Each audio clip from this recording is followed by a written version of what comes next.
हर हर महादेव प्रिय भक्तगणों, स्वागत है आपका हमारे एक नई वीडियो में। शिव अपने भक्तों को एक कथा सुनाते हैं। एक समय की बात है, एक गांव में एक बहुत ही धनी और अहंकारी ब्राह्मण रहता था। वह अपने धन और ज्ञान पर बहुत घमंड करता था। वह हमेशा दूसरों को नीचा दिखाने की कोशिश करता था। एक दिन गांव में एक साधु आए। वह बहुत ही दयालु और प्रेमपूर्ण थे। उन्होंने सभी लोगों को समान रूप से देखा, चाहे उनकी जाति, धर्म या सामाजिक स्थिति कुछ भी हो।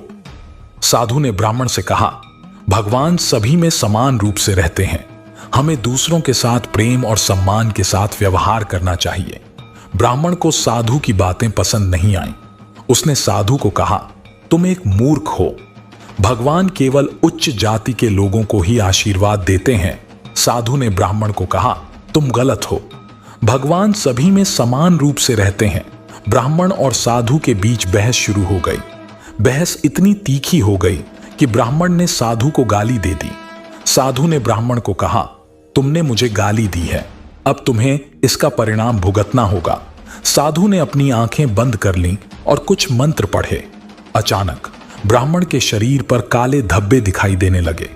कुछ ही मिनटों में ब्राह्मण का पूरा शरीर काले धब्बों से भर गया। ब्राह्मण बहुत डर गया। उसने साधु से माफी मांगी और कहा, मैं बहुत दुखी हूं। मैंने आपकी बात नहीं मानी। मैंने आपसे गलत व्यवहार किया। साधु ने ब्राह्मण को कहा, तुमने मुझे माफ कर दिया है, अब तुम्हारा शरीर ठीक हो जाएगा। साधु ने फिर से कुछ मंत्र पढ़े। कुछ ही मिनटों में ब्राह्मण के शरीर से काले धब्बे गायब हो गए। ब्राह्मण बहुत खुश हुआ। उसने साधु को धन्यवाद दिया और कहा, मैं आपकी बात मानूंगा। मैं सभी लोगों के साथ प्रेम और सम्मान के साथ व्यवहार करूंगा। साधु ने ब्राह्मण को कहा, अच्छा है, अब तुम एक सच्चे भक्त हो गए हो। साधु ने ब्राह्मण को भगवान शिव के बारे में बताया। उन्होंने ब्राह्मण को बताया कि भगवान शिव सभी में समान रूप से रहते हैं। ब्राह्मण ने भगवान शिव की पूजा करना शुरू कर दिया। वह भगवान शिव का बहुत बड़ा भक्त बन गया। एक दिन ब्राह्मण ने भगवान शिव से प्रार्थना की, भगवान, मैं हमेशा आपके भक्त रहूंगा। मैं हमेशा दूसरों के साथ प्रेम और सम्मान के साथ व्यवहार करूंगा। भगवान शिव ने ब्राह्मण को आशीर्वाद दिया। उन्होंने ब्राह्मण को बताया कि वह हमेशा उसके साथ रहेंगे। ब्राह्मण ने अपना जीवन भगवान शिव की भक्ति में बिताया। वह एक महान संत बन गया। महादेव अपने भक्तों को कहते हैं कि इस कहानी से हमें यह शिक्षा मिलती है कि हमें दूसरों के साथ प्रेम और सम्मान के साथ व्यवहार करना चाहिए।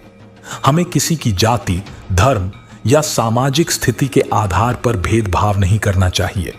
हमें हमेशा माफ करने की कोशिश करनी चाहिए। माफ करने से हमारा मन हल्का होता है और हम खुश रह पाते हैं। हमें हमेशा भगवान शिव की भक्ति करनी चाहिए।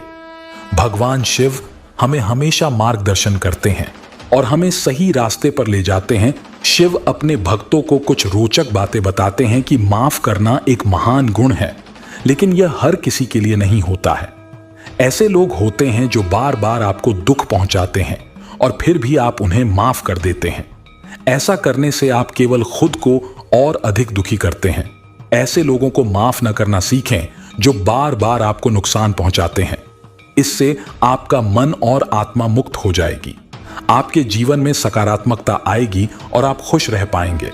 महादेव कहते हैं, माफ करना एक महान गुण है, लेकिन इसका गलत इस्तेमाल भी नहीं करना चाहिए।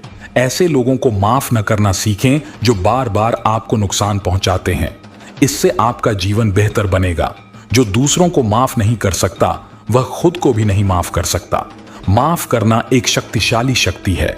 यह आपको मुक्त करता है और आपको आगे बढ़ने की अनुमति देता है। माफ करना एक उपहार है।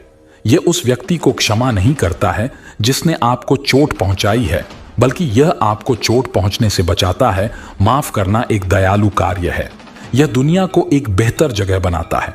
माफ करना एक चुनौती है, लेकिन यह याद रखने योग्य है कि हर कोई गलतियां करता है। माफ करना एक शक्ति है। यह आपको एक बेहतर इंसान बनाता है। माफ करना एक वरदान है। यह आपको शांति और खुशी लाता है। माफ करना एक निर्णय है। यह एक ऐसा निर्णय है जो आपको आगे बढ़ने की अनुमति देता है। शिव कहते हैं कि माफ करना एक शक्तिशाली चीज है, लेकिन कभी कभी खुद को बचाने के लिए माफी नहीं देना भी उतना ही शक्तिशाली होता है। माफ करना एक प्रक्रिया है और यह हमेशा आसान नहीं होता है। लेकिन अगर आप किसी ऐसे व्यक्ति को माफ कर देते हैं जिसने आपको चोट पहुंचाई है, तो आप अपने आप को ज्यादा नुकसान से बचा सकते हैं। माफ करना एक उपहार है और इसे उन लोगों के लिए नहीं दिया जाना चाहिए जो इसे हकदार नहीं हैं। गलतियों से सीखो और आगे बढ़ो। कभी कभी हम सभी गलतियां करते हैं, महत्वपूर्ण है सुधारना। माफी मांगना साहस और समर्पण का प्रतीक है। अपनी गलती स्वीकारना सच्चाई का पहला कदम है। बदलाव के लिए तैयारी करना हर किसी के लिए अवसर हो सकता है। दूसरों के साथ उचित रूप से व्यवहार करना महत्वपूर्ण है। माफी मांगना घमंड गिराने का एक साहसी तरीका है। आपकी गलती से सीखना आपको मजबूती प्रदान कर सकता है। दूसरों के प्रति समर्पित रहना सहानुभूति का अभ्यास है। शिव अपने भक्तों को कहते हैं कि जो लोग आपके बारे में गलत सोच रहे, आपको गिराना चाहते हैं, ऐसे लोगों को कभी भी माफ नहीं करना चाहिए और उसे भूलकर आगे चले जाना चाहिए। है तो भक्तों, आपको कैसा लगा हमारा ये वीडियो पसंद आए तो वीडियो को लाइक जरूर करें और कमेंट में हर हर महादेव जरूर लिखें। हर हर महादेव।